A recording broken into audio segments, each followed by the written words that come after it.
The month of March is National Sleep Awareness Month. Tulsa was recently named as one of the best cities in the country for sleep.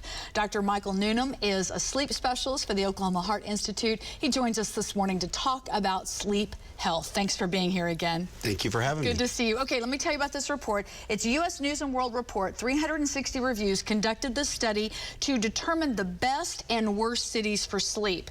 Each city was scored on a variety of factors, including road noise, air quality, physical activity, and more.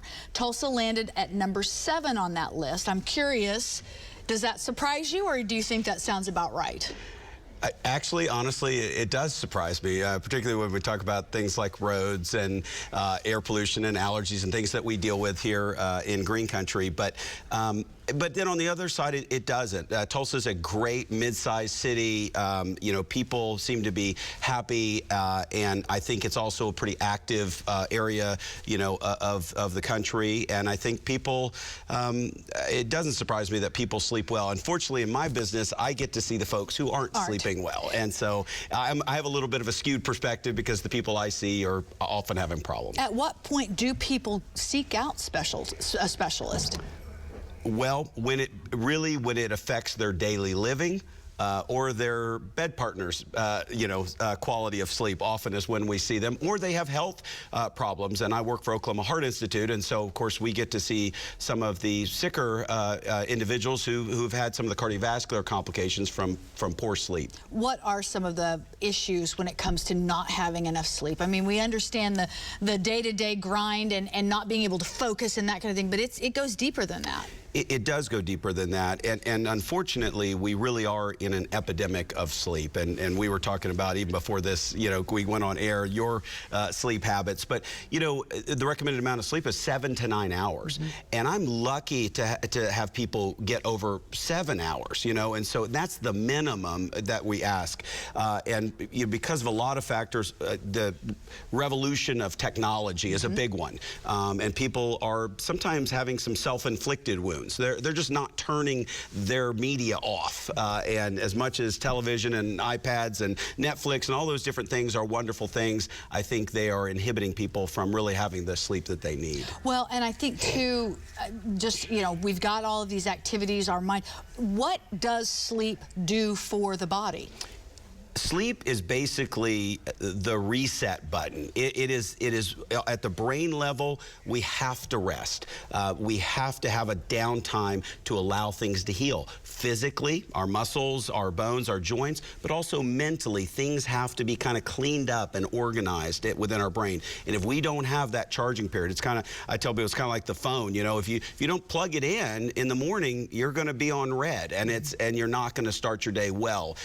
And so you have to have that adequate amount of charging.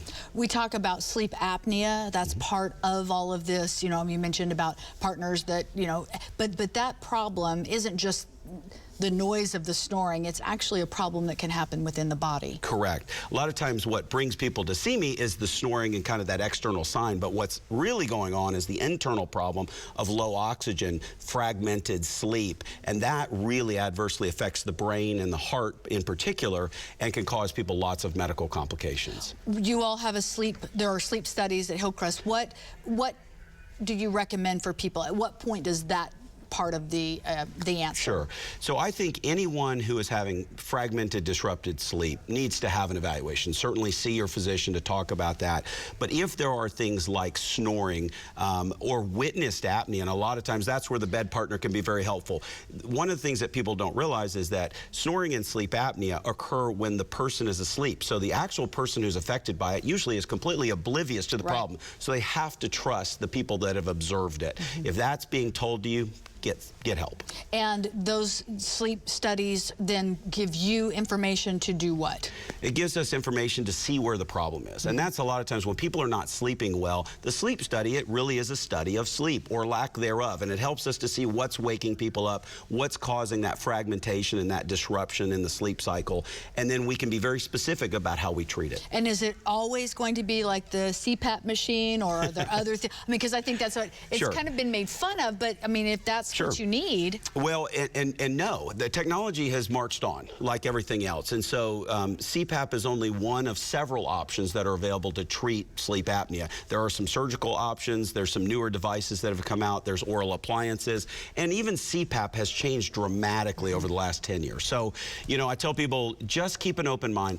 Our goal is to fix the sleep. And so if you come to see us, then we will try everything we can to make your sleep better. That's great. We appreciate your time, Dr. Newman. Thanks you very much for being here. It's 9:20.